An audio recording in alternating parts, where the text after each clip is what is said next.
a classic comedy sex beaver tank combo. We've heard it a million times. All from Al. This next guy, he's one of our regulars now. He works real hard. He really wants my opinion for some reason. My opinion means exactly fuck all, but I'm always glad to have him. Give it up for W.T. Farrell the third, everybody.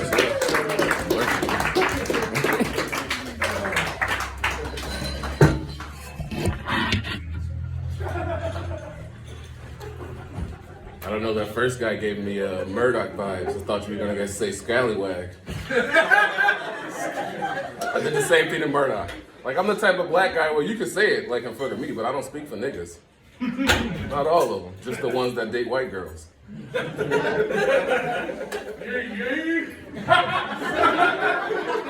One of my brethren in the back. Black History Month, we're doing our part to make Martin Luther's dream be a reality, you know. But on a serious note, I came from the doctor recently, just now, actually before tonight. Got some remarkably terrible news. Unfortunately, I have been diagnosed with Schadenfreude syndrome. And for those of you who don't know, that just means I'm an A-level hater, legitimately.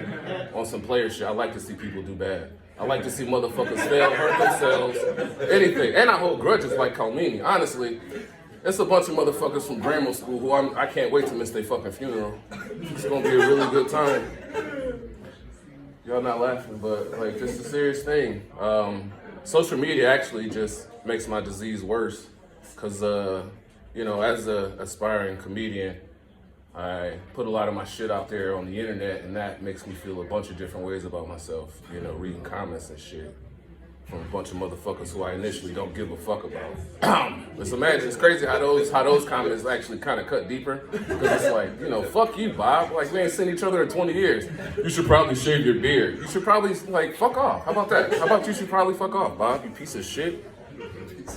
Me and Bob haven't gotten along since kindergarten. He stole my blanket, and I haven't forgotten. I also pissed in his juice, so I think quid pro quo is the thing. The thing that pisses me off about social media for the most part is, I was born in 1986, so, you know, a couple hundred years ago.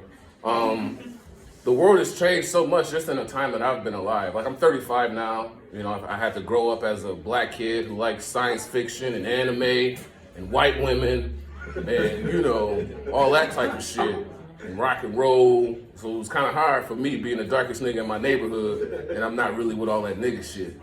Like, a lot of dudes I grew up with sell drugs and, like, you know, been to prison a couple times, and I'm like, nah, bro, I think I'm gonna go to the army.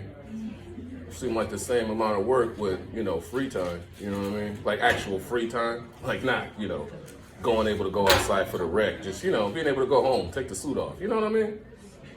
But I was watching something on TikTok the other day, and it was this girl. She had a measuring tape, and she was pulling it out and doing some things. I had to watch it a couple of times. I realized she was talking about penis sizes.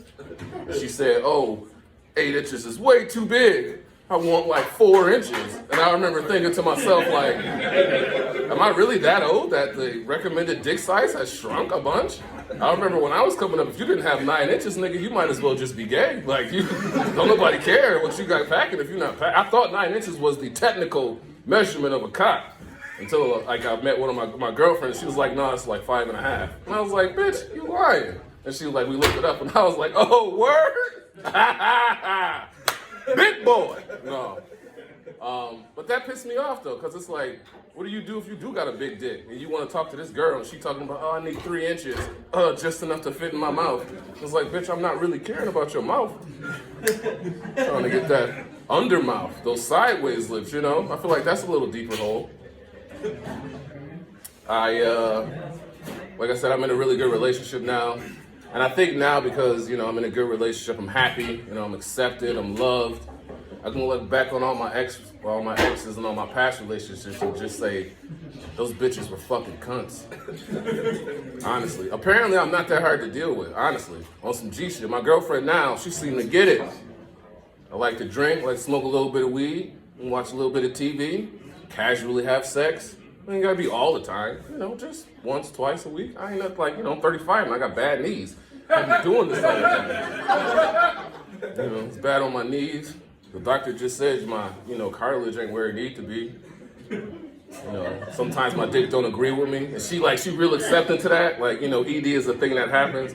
I'll admit it. Sometimes my gentleman doesn't want to stand up and go to work, and that's mad. Like, especially as a black dude, like that's mad. Like, oh shit, what do I do with myself now? She always so nice. When it don't jump up, she just pet it till I fall asleep. It's okay. I call him Eddie. She calls him Eddie. It's okay, Eddie. Next time. I got my vibrators. Next time. That was actually probably the most disrespectful thing she ever said to my dick. Because I got my vibrator. Next time. That's really, that's all I'm gonna talk. Might have been a little bit too open with y'all tonight. But that's been my time. I'm gonna get up out of here. Give it up for Jeff, everybody.